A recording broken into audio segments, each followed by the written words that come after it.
Salut la famille, j'espère que yéen a ngi si jàmm bu baax a baax ñun ñu ngi si. What do you think the price? Là dañuy ñëw ci quelques informations. So Bitcoin shit. dañu dikk pour partager ko ak yéen ci vidéo tay bi donc den wax daleen ak jàmm ci seen chaîne entreprendre toi-même donc kàddu gi leader Bara la nekk membre formateur au niveau de Senef Format donc nekk coach aussi nekk aussi apporteur d'affaires sur certaines entreprises ici au niveau Sénégal donc là on est en face de nous benn tableau boo xam ne daf ñuy jox ay informations donc ci crypto-monnaie yi ginnaaw 3 ans ci ginnaaw ñu xool naka la patience mais aussi naka la patience amee solo vraiment pour un investisseur surtout pour les investisseurs pour investisseurs yi nga xam si ne nii donc ñoom ils sont toujours là pour le très fort long terme donc c'est important aussi parce que aussi dans le marché du crypto-monnaie il y a 2 types d'investissement il y a court terme ak long terme de manière générale donc court terme mooy boo xam si ne nii bon mooy trader bi nga xam si ne presque journée wala maximum une semaine voire quelques semaines donc mais y a des investisseurs long terme yoo xam si ne ñoom il peut patienter d'ici des années et c'est ça qu'il c'est foofu noonu ci la importance foofu ci nga gën a mën a amee des grosses capitaux donc dafa am solo bu baax a baax donc comme ni ko gisee nii ci affaire bi il y a 3 ans c'est-à-dire en 3 ans Bitcoin comme ni ngeen ko gisee en 2022 donc 3 ans c'est-à-dire ci ginnaaw c'est-à-dire en 2022 comme vous le voyez Bitcoin toujours la meilleure des cryptos qui est toujours top aussi qui est aussi niveau 1 donc en termes de variation en termes de capitalisation boursière sur le marché de la cryptographie donc comme vous le voyez dans l'image Bitcoin était à 36 575 $ en 2020 donc comme ni ñu ko gisee nii ci image bi actuellement à 2025 donc comme vous le voyez il est à bon 94 $ et il touché woon na aussi 100 000 $, donc demoon na vers les 110 000 environ donc il l'a fait donc ñu mën cee jàng ni la patience aussi est tellement important parce que Bitcoin à 3 ans il a fait 154%. donc c'est important pour ndikkee ci deuxième crypto bi comme vous le voyez Ethereum bu Vitalik nga xam si moom moo nekk deuxième crypto-monnaie bi nga xam ne moom lañ créé après bi nga xam ne si ne nii ci lañ créé Bitcoin donc moom mooy deuxième crypto-monnaie bi nga xam ne moom lañ créé comme vous le voyez dans l'image en 2022 Ethereum mu ngi doon jar en 2519 mais boo xoolee nii ci capture d'écran bi moom fii nii mu fi jar à 108 500 c'est-à-dire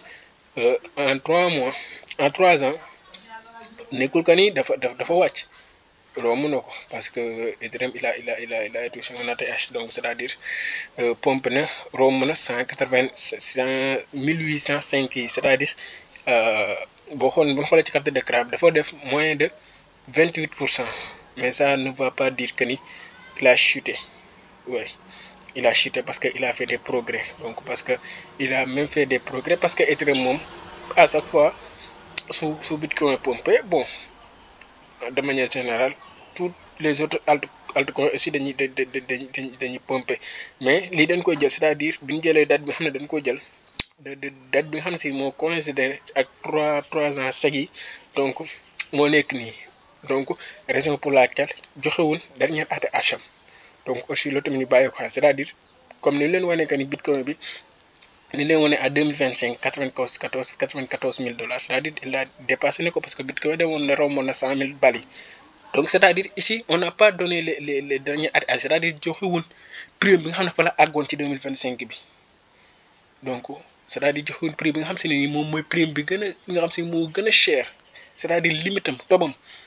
donc joxewuñ ko fii nii ci image bi donc ñu bàyyi ko xel c'est-à-dire prix yi nga xam ne moom lañ leen jox ci 2025 yi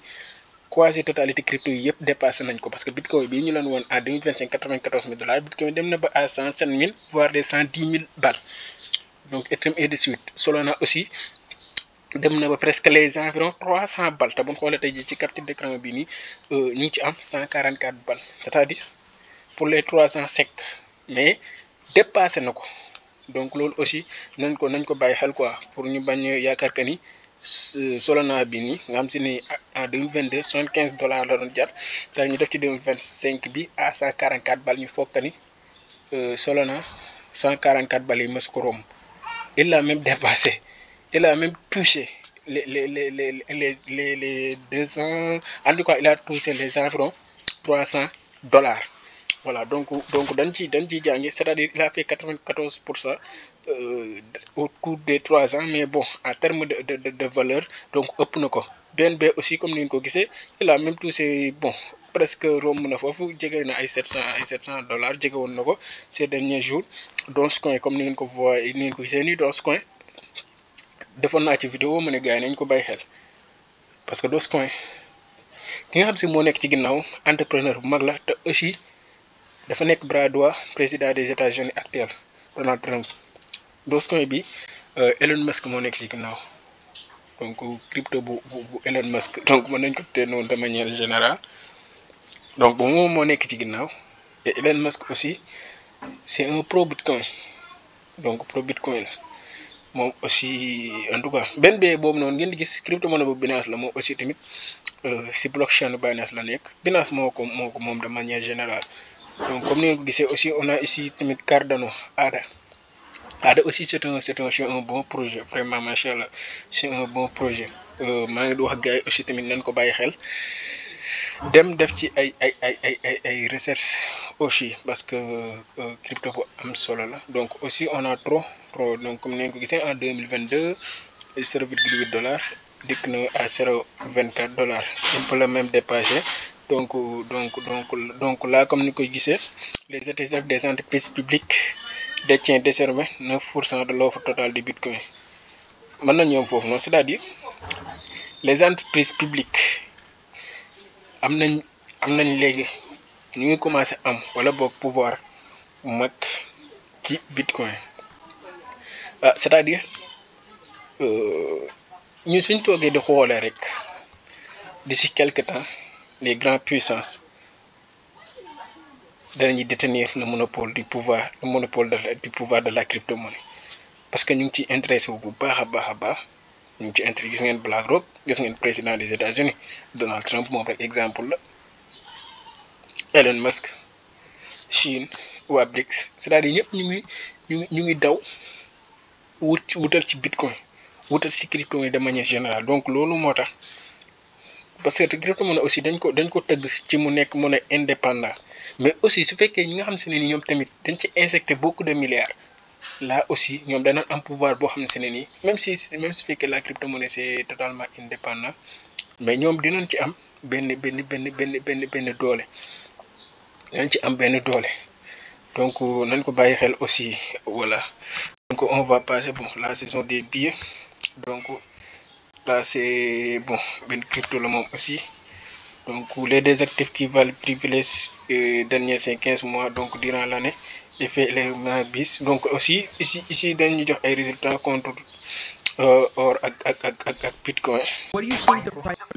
Voilà What aussi do you think the ici price dans of cette vidéo Bitcoin tops? donc c'est en anglais mais li ci am solo mooy PDG bu Binance bi voilà il a affirmé que ni d'ici la fin du mois en tout cas Bitcoin mën na toucher entre 500 000 ba 1 million de dollars. Merci et à la prochaine. Ciao.